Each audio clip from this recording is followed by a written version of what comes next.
Hindi ko masabi kung naiinip lamang ang tao yan o nasisiraan ang bait. Puede ser. Pero yo creo que kahit anuman ang binabalak niya ay mapapakinabangan natin.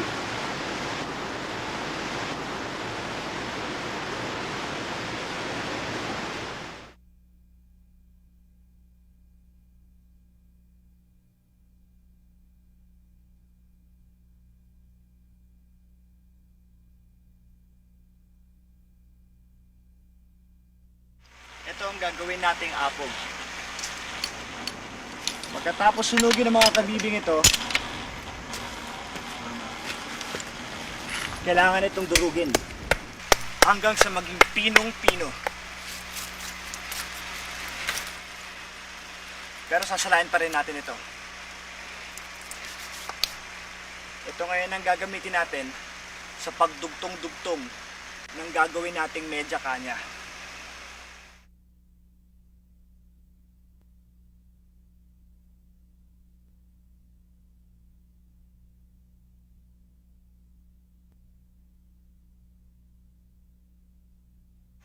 Diba? Pwede pa. Pwede. Yan. Okay. Tubig.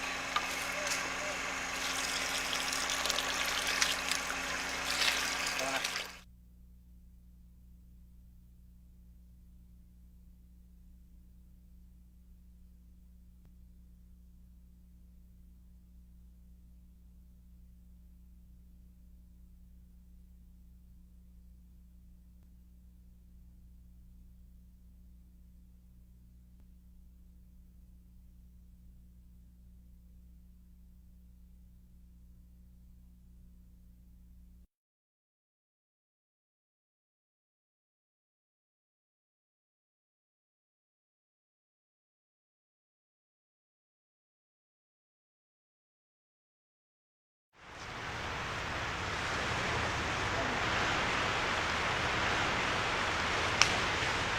Tama-tama ang lugar na to, Don Ricardo.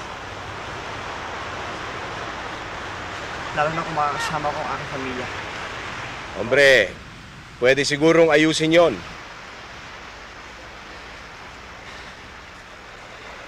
Magkano ba gusto ng may-ari?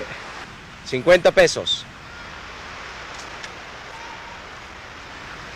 Pwede pa kayo matawaran? Si, pwede. Wag lang sigurong sobra. Doon ko'y tatayo ang bahay ko.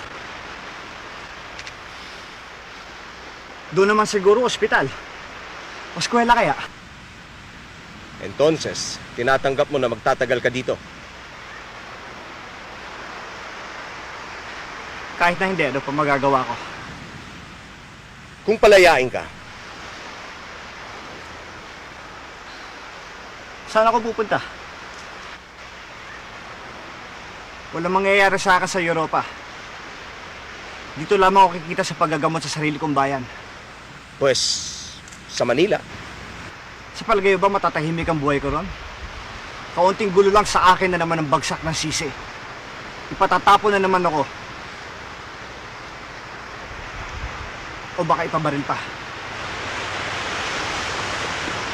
Para matahimik ang aking buhay, dito lang ako sa Dapitan.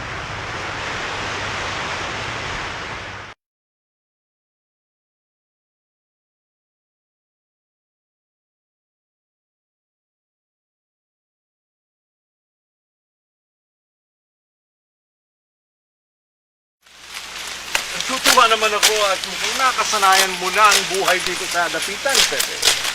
May iba pa ba ako magagawa? Pwede ako tumakas. Wala akong nagawang masama, Padre. Iyan ang tingin ng gobyerno.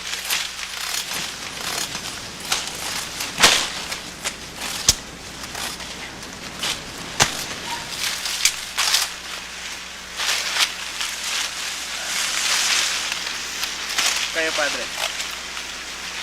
Hindi ba painiwala niyo? Alam mo ang posisyon ko, Pepe. May katotohanan yung mga sinulat mo sa iyong mga nobela. Pero dapat mo ring malaman na may mga paring naglilingkod ng tapat.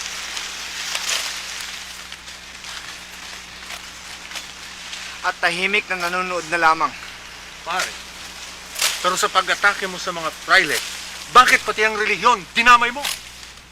Ano magagawa ko? Ginagamit ng mga fraile ang relihiyon para manatiling mga Indio.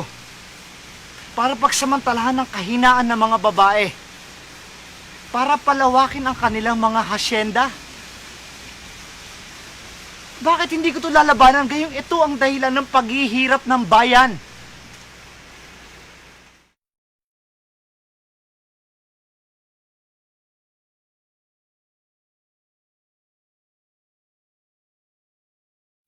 Pepe,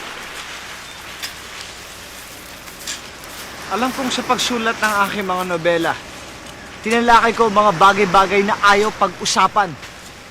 Ni ayaw banggitin sa bayang ito. kahit alam mong ang maring kapalit ay iyong buhay. Sa bayang ito, iisa ang mukha ng simbahan at ng estado. Pepe, sa palagay mo kaya makapag-uusap tayo ngayon kung talagang bulok ang iglesia gaya ng mga sinulat mo? Yun nga ang dahilan kung bakit tayo nag-iisip ngayon, Padre.